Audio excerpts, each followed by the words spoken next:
So I'm back. So I want to talk about the Diddy verdict.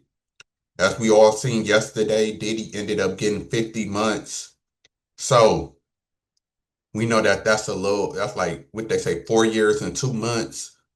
So I wanted to give my opinion on it and why I think that Diddy won and lost at the same time. A lot of people are trying to decide if he won, if this is a good thing or a bad thing. And I think it's one of them rare occasions where it's really both. So first, about the verdict, he got about as much time as I thought he was going to get.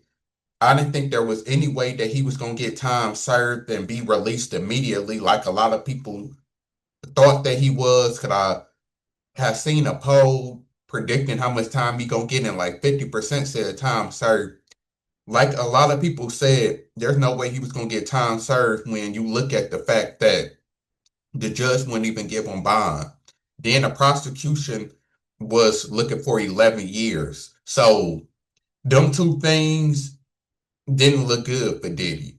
But I also knew that he wasn't going to get 20 years or he wasn't going to get something crazy 15, 20 years because that was the maximum that he could get. And like they said, by the guidelines, him being a first time offender, if they would have gave him 20 years, he would have been able to appeal that and get out because that would have been a super unfair treatment. Or Trump might have pardoned him in that case because Trump said if he felt like he's been done wrong, he will pardon him. So that didn't make sense either. And if you read what the judge said that releasing him wouldn't have been a good idea, but 11 years seemed like it was too much. So he kind of settled in the middle, which makes sense and which I can understand. So 4 years and 2 months, mm, it's all right because like people been saying, he already got like a year and a couple months time served. Then he might can get that knocked down. Could I dang, this was a I can't remember if this was a fed or a state case, but with doing certain programs and halfway house, he might be able to get out a little bit sooner. So the 4 years and 2 months really gonna probably be like a good 2 years, 2.5 years. So Diddy should be out by like the end of 2027, early 2028. So it's not it's way better than what it could have been because I believe that they was trying to cook him. My main takeaway from this case is that Diddy is really the first person who got tried for being a bad person. I do think that they blew this all up. Like a lot of people said, people fly girls in and trick all day. And all the entire NBA and NFL should be in court if that's the case. We know these NBA players and athletes and rappers be flying women out all of the time. No, and nobody cares. It's just like prostitution, like it's like one of them laws that they keep just in case they want to get somebody. Like they know that it goes on 24/7 all day, every day, but they want to hold the right to hold that over somebody if they want to, which is crazy within itself. But I think that they just wanted to get Diddy. If this was a normal person, this would have been a slap on the wrist. They probably wouldn't even have wasted taxpayer dollars on this whole thing. That's why I really do think who you are definitely does matter. No matter what nobody says, like your reputation does matter. And I think that the biggest thing is Cassie. Hell have no fury like a hell has no fury like a woman scorned. So Cassie really is the one that cooked him because she started it with the $30 million lawsuit. Then she kept on writing the judge talking to him, I fear for my life, testifying. But Cassie was recommending that they keep him in there. So it's like Cassie was really out to get Diddy despite him giving her that money and everything else. And I understand that he did traumatize and do a lot of bad stuff to Cassie, but like we said, Cassie know that she was down for a lot of stuff, and Diddy did do a lot of good for her also, paying her bills. He gave her the 30 million and helped her and did a lot. He did do a lot for her. So I can understand why she bitter, but it shouldn't have been to this extent. Like Diddy not coming after you. Y'all been broke up for what, like it's been like 7, 8 years now. Y'all haven't been together. He ain't did nothing to you in all of this time. Like trying to act like you fear for your life. To me, that's just messed up. Like Cassie know that that's messed up. She know that Diddy not finna do nothing to her. Like, and you rich now, you up. So you should be living in a gated community and have a security guard and all of that stuff too.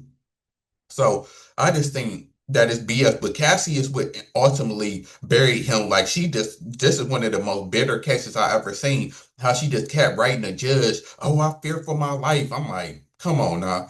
And then we already know about the liquor thing. I still do think behind the scenes, the liquor is what really like the whole suing I forgot the name of the liquor company. I do think that that did put a target on his back for sure. So I think Cassie and the liquor company could together, they was trying to bury Diddy, but they really didn't have enough evidence for real because they know like they really Diddy haven't did nothing heinous or nothing so crazy that they can lock him up for life. So they were just gasping for straws. So this is the best that they can really do. But the job is kind of done for real. That's why I said that Diddy lost. So he won in the simple fact that they wanted to bury him. He will get out, barring because you know Diddy is in his 50s. So you know once you hit your 50s, health problems come, and you just never know what can happen. No, you tomorrow not guaranteed. Diddy should be able to live another 2, 3 years and get out and be okay, but we know in your 50s and anything is possible. So you got to think about that also. But that's the win that he is going to eventually get out and go on with his life and everything. But the losses that he took is public reputation is forever damaged. And we know that that's the most important thing, especially with a celebrity. If this was a nobody, but that's why I said if this was a nobody, this case would have never came up because when nobody had cared. So that's the catch 22. And that's why Diddy taking the L because now everybody know he a pervert. He's a cuck by definition. Cause a cuck is somebody who likes they watch their girlfriend, or I don't know if it's a wife, but like to watch their girl have sex with other men, and then just all around he just looking like a bad person. Then the video of him with Cassie kept coming out that made him look like a woman beater. Then you got past security guards saying that he's a woman beater. So it's like Diddy is already painted as a negative person in a negative light. That's why I was reading a lot of the comments. A lot of people wanted Diddy to get more time and think that Diddy should be getting like a lot of people look at Diddy as a bad person now, which is, messed up, which I do think that Diddy is a bad person. Like I'm not the biggest Diddy fan because I believe Diddy did have something to do with Tupac getting killed with the bounty and all that. And I kind of understand Diddy on one point because Tupac was going at him. So I gotta take my lens of being a Tupac fan out and think, what if I was Diddy and Tupac was going at me? I probably would want him killed too. So I kind of understand it in a way, but the beating on women and just the control and all of that, he let the power go to his head for sure. So that's why I kind of feel like Diddy, let me say this. Diddy is forever traumatized behind this. Like someone, well, like I said in the comments after the verdict, if you never been in jail, well, there's two type of people who have been in prison before. It's the people who been in prison and they used to going to jail and they think that time ain't nothing. It's a lot of people saying, "Oh, 50 months ain't nothing. A year ain't nothing. That ain't nothing." The institutionalized people who used to be in jail and don't got nothing going on in their life. That's what it really is. Because anybody who got a great life is not trying to spend a day in jail. I spent 2 weeks in jail and it felt like a month and a half, literally. Every day felt like it was dragging on like when you was young in school. And like having your freedom taken away is something different. You just don't realize the small stuff like being able to eat whatever you want to, being able to go here, being able to go to sleep when you want to. Like the freedom that you have every day, you don't realize that you take that for a advantage for real.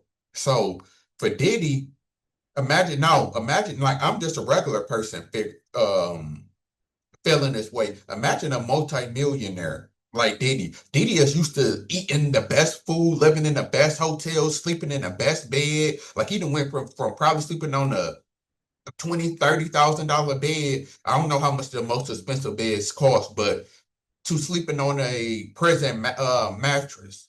Like, eating the best food whenever he want, flying all over the place, having sex. Like I already said in my previous video, Diddy being a sex deviant and him loving sex as much as he did, he's already suffering because he done already had a year and a half without being with a woman. This probably the longest Diddy have ever went without having sex in his life. So it's like Diddy is already that suffered for real. Like a year in jail, I can do a year in jail, and I'm not no multi-millionaire like Diddy. Like that shit is like it's terrible. The job is already done. Then he thought that he was gonna come on. Now I don't we don't know if it's 100% sure true about him going to do public speeches. You know, they said that he had speeches lined up next week. I, I don't know if that's confirmed true, but if that is true, Diddy did mess up himself. I think Judge Greg Mathis, shout out to my shout out to my uncle, my distant uncle. Um, yeah, like Diddy is stupid if he did that. And this is in part Diddy problem. I'm not going to lie. His ego is that if it is true that he was intimidating witnesses, remember that's why they say they didn't give him bond because he was intimidating witnesses and stuff from prison. And then you factor in him being so sure that he's about to go home that he booking tours, like you being too cocky, and I know that that made the judge mad. Like if that is true, like if the judge heard that and it is true, I can see why he gave Diddy some time, even if he was considering giving him time served. Because it's like, oh, you just think that you just got it like that, like no, like Diddy ego does play a big part in this, and has messed them up in them two ways. So them the things that we can look at Diddy, where Diddy made an error, regardless if you feel like him being mistreated or not. If he really did book that tour next week, that looks bad as hell. And like I said, originally him intimidating witnesses and all of that, that's why he ain't get bond in the first place. So it's really his fault for real. So yeah, I mean, it is what it is. It's messed up. I feel like it's kind of like I said, this is the closest to the OJ trial, how OJ got off, but they ended up getting him later. And a lot of people feeling like it was justice because they feel like he did do it. I feel like with Diddy did so much wrong stuff, even just the beating Cassie, that they feel like Diddy should be in jail or Diddy should be doing some time because of all of his past sins. And I know it's unfair because it's kind of just like, let's say we got a serial killer. He didn't kill 8 people, but he on trial for somebody that he didn't kill.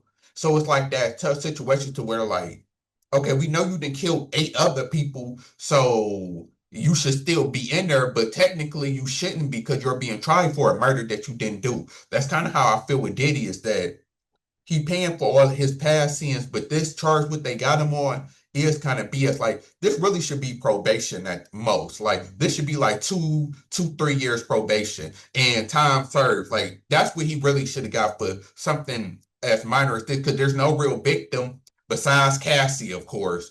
But the men that's involved that was trafficking, they wasn't victims. They not saying that they was done wrong. And Cassie, you got your 30 million. Like go about your life. Like Diddy really should have got time served in like 2, 3 years probation, but they didn't want to give him that. And like I said, Diddy, it's your fault if you was setting on tours and stuff. So yeah, that's my thoughts on this trial.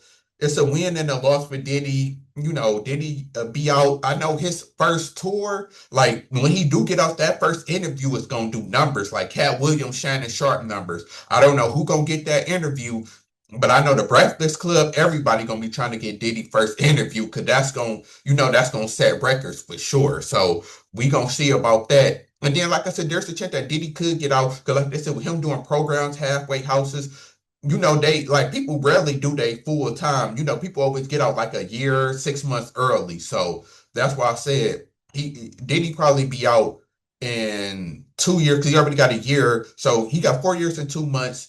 You take that down to 3 years and 2 months. You're probably gonna get like 6 months to a year cut off. So we're looking at like two years, 2.5 years. So Diddy should be out, like I said, the end of 2027, 2028. He gonna be locked up the whole 2026 for sure. But when 2027 come, that's when they're gonna be talking about him going to a halfway house and him getting released. So it is what it is. And I'm ready for the Lil Durk case because that's the next big celebrity case.